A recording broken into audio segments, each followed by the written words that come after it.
महाभारत ये केवल युद्ध की कथा नहीं, ये मनुष्य के भीतर चलने वाले युद्ध की कहानी है। और इस महाकाव्य का सबसे गहरा जो रहस्य छुपा हुआ है वो है द्रौपदी के आंसुओं का और श्री कृष्ण की उपस्थिति में ऐसा हुआ क्यों। आज हम जानेंगे वो शिक्षा जो दिखाई नहीं गई पर जिसने पूरे संसार को एक नई दिशा दी।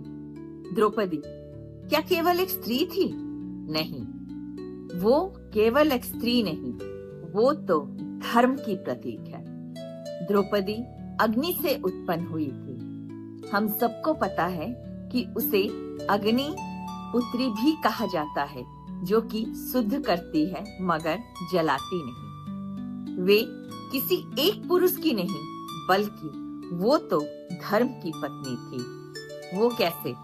5 पांडवों से विवाह का अर्थ था 5 गुणों से जुड़ा, यानी कि धर्म, बल, त्याग, बुद्धि और भक्ति। पर दुर्भाग्य देखिए, जब अधर्म आया तो ये 5 गुण मौन हो गए। सभा में मौन धर्म से बड़ा पाप है। जब द्रौपदी को सभा में घसीटा गया तब वहां केवल दुर्योधन और दुशासन ही दोषी नहीं थे।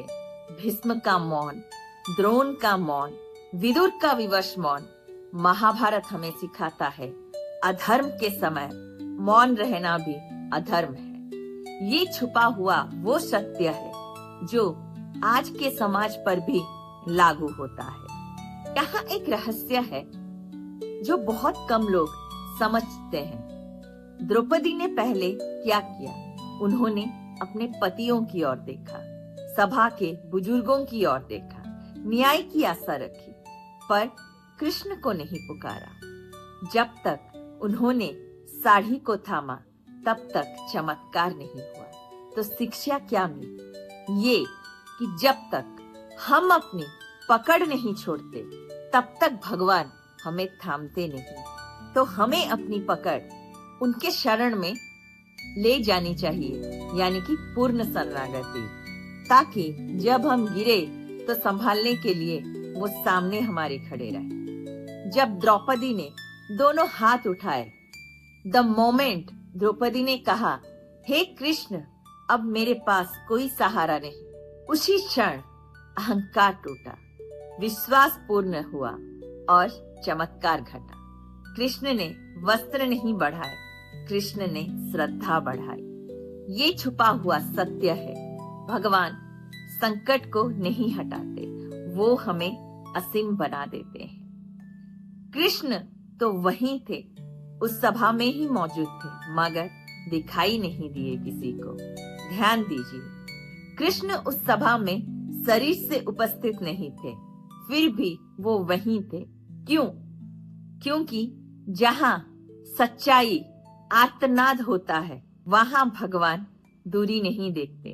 और यही हमें सिखाता है कि भगवान मंदिर में नहीं, आपकी पुकार में प्रकट होते हैं। द्रौपदी ने प्रतिज्ञा ली, जब तक दुशासन का रक्त नहीं बहता।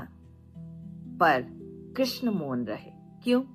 क्योंकि द्रौपदी न्याय चाहती थी और कृष्ण धर्म को स्थापित करना चाहते थे। तो इसमें जो शिक्षा है वो है, हम तुरंत बदला चाहते हैं, पर भगवान वो सही समय पर समाधान देते हैं। आज के युग में द्रौपदी कौन है? आज के युग में द्रौपदी है हर अपमानित आत्मा, हर अन्याय सहती हुई स्त्री और हर टूटता हुआ विश्वास। और कृष्ण कौन है? कृष्ण तो आज भी वही है, धैर्य में, नाम जप में, सच्चे समर्पण। तो महाभारत का जो सबसे छुपा हुआ रहस्य यानी कि गहरी शिक्षा है, जब भगवान आपकी परीक्षा लेते हैं तो वे आपको हारने नहीं देते बल्कि दूसरों को गिरने देते हैं। द्रौपदी हारी नहीं, सभा हारी। यदि आज आपके जीवन में कोई सभा यानी कि कोई भी सर्कमस्टेंसेस ऐसे हो जहां आप अपने आप को गिरा हुआ महसूस कर रहे हो, आपको लग रहा है कि आपको सबने मिल के हरा दिया, you have lost everything.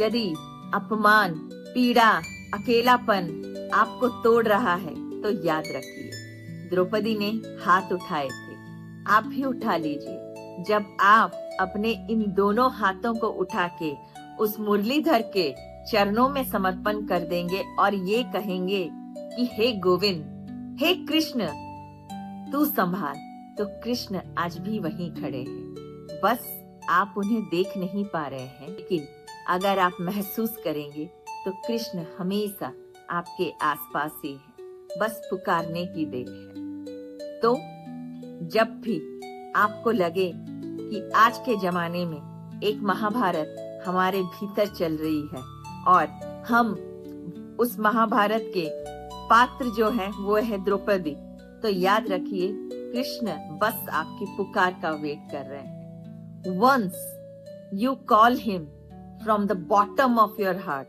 Believe me, वो आपके सामने समक्ष प्रस्तुत हो जाएंगे। बस आपको उनको ढूंढने की, उनको पहचानने की, उनको देखने की देर। हरे कृष्ण, राधे राधे, स्टे ब्लेस्ड।